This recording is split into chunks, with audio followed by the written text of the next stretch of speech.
Our guest speaker, Sri Joseph Paul MBS, comes from one of the most prominent families of our community. He cracked the prestigious NJC Allied Services in the year 2004 at the blooming age of 23 and joined as a young duty superintendent of police. Over the years, he has served in various districts of Nagaland, holding diverse responsibilities and gaining a wide range of experience in different domains of policing and public life. At present, he is serving as, we all know, Chief Security Officer, Civil Secretary, Kohima Nagaland. With his dedication, leadership, and commitment, our guest speaker continues to be an inspiration and role model to the students community like us here today. Sir, we are deeply honored to have you here in our midst today, and with utmost respect, I take this privilege to invite our guest speaker, Sri Joseph Paul MBS, Chief Security Officer, Civil Secretary Kohima, to please come over the stage and speak to us. Looking at today's theme, propelling mind forward, perfecting the pathway. To propel forward and to strive for a near perfection. Out of many, I just want to say on 3 points. One is the positive attitude. Second, identifying the area of ineffectiveness and correcting them. And 3, setting a universal benchmark. There's one thing that truly has the power to either propel you forward or to derail you. You can be in the worst circumstances possible, and this one thing can push you past them, and that is your attitude. There was a man who made a living by selling a pen. He had all the colors, red, yellow, green, blue, and so on. Whenever his business ran slow, he used to release a helium-filled balloon into the air that attracts the children, and his sales would go up. I hope you all know what is helium-filled balloon, gas balloon. So one day, while he was selling the balloons, he felt someone pulling his jacket from behind. So he turned around and saw a little boy who asked, "Uncle, if you release a black balloon, would that fly up?" So the man, moved by the boy's concern, the man replied, "Son, it is not the color of the balloon.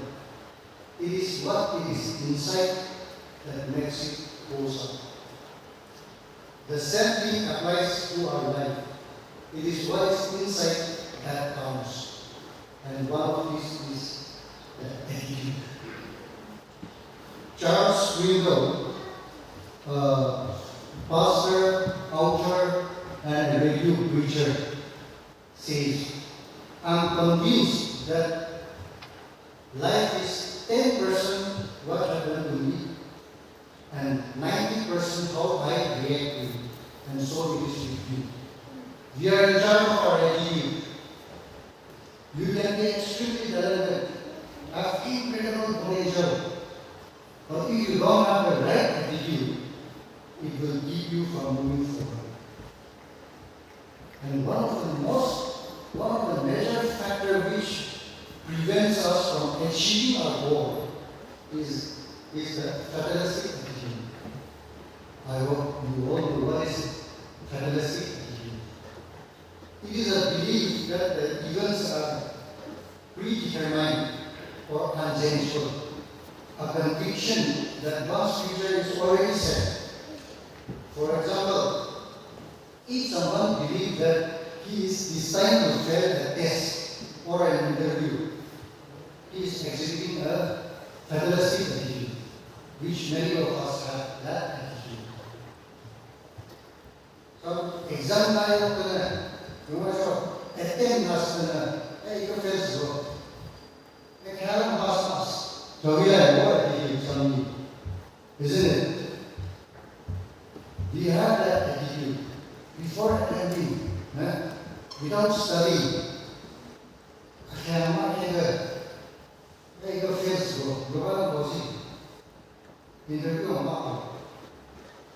So these people, they believe and accept the predestined future.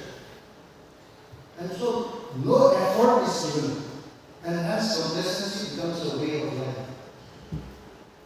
They wait for things to happen instead of making them happen.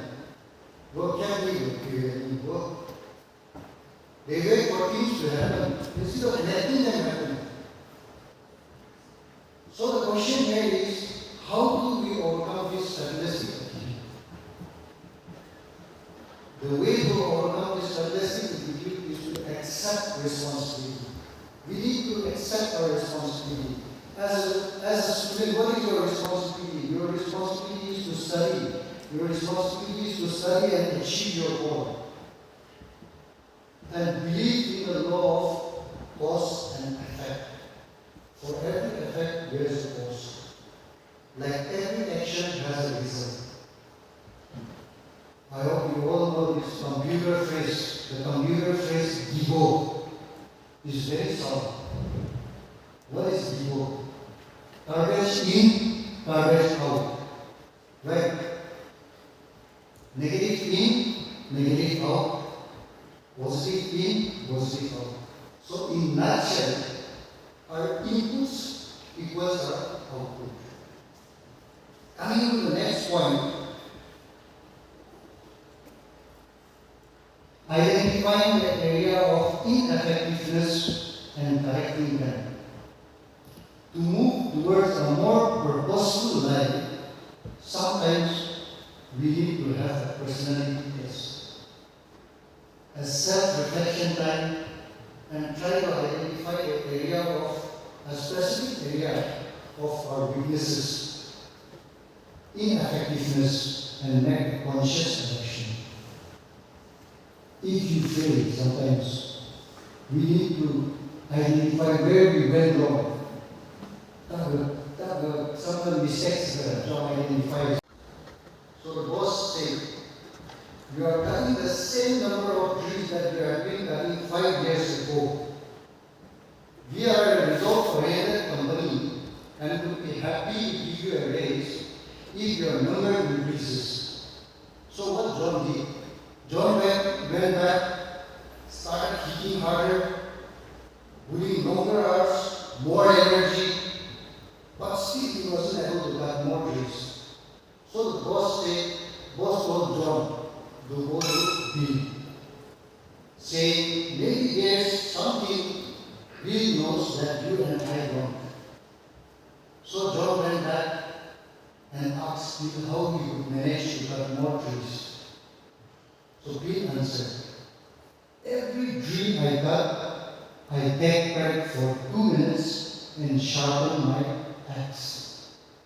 When was the last time you sharpened your axe? So this question hit John's heart and got his answer. So my question here is, when was the last time you sharpened your axe? Your past glory, your achievement, or your degree alone will not do. You have to continuously sharpen your axe.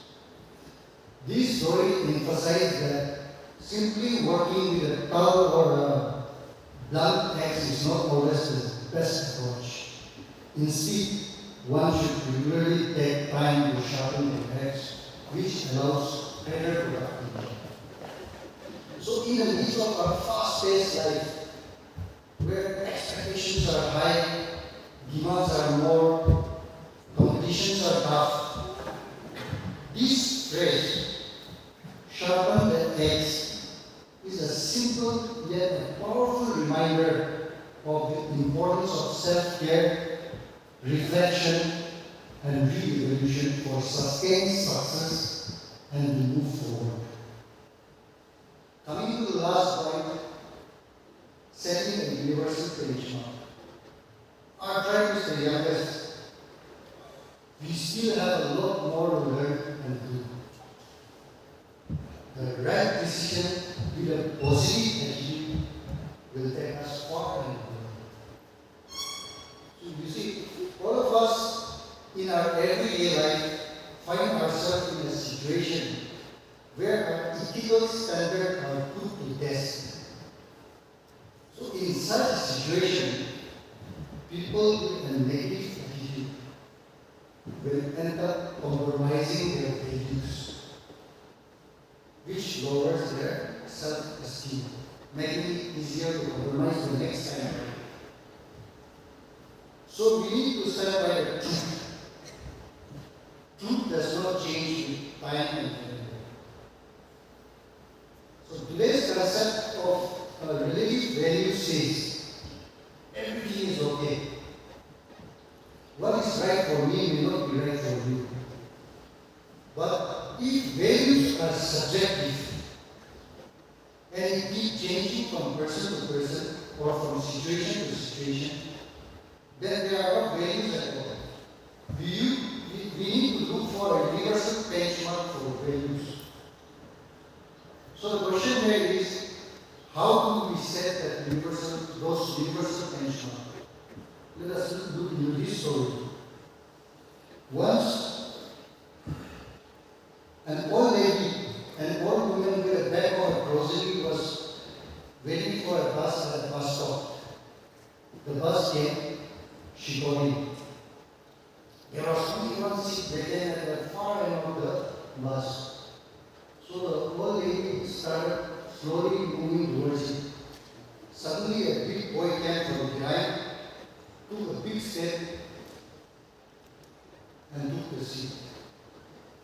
The elderly lady fell down with his groceries scattered on the floor. There were many passengers still on the bus. One of them was a sophisticated lady who thought, how clumsy of this boy. So she was looking at the boy's etiquette and manner.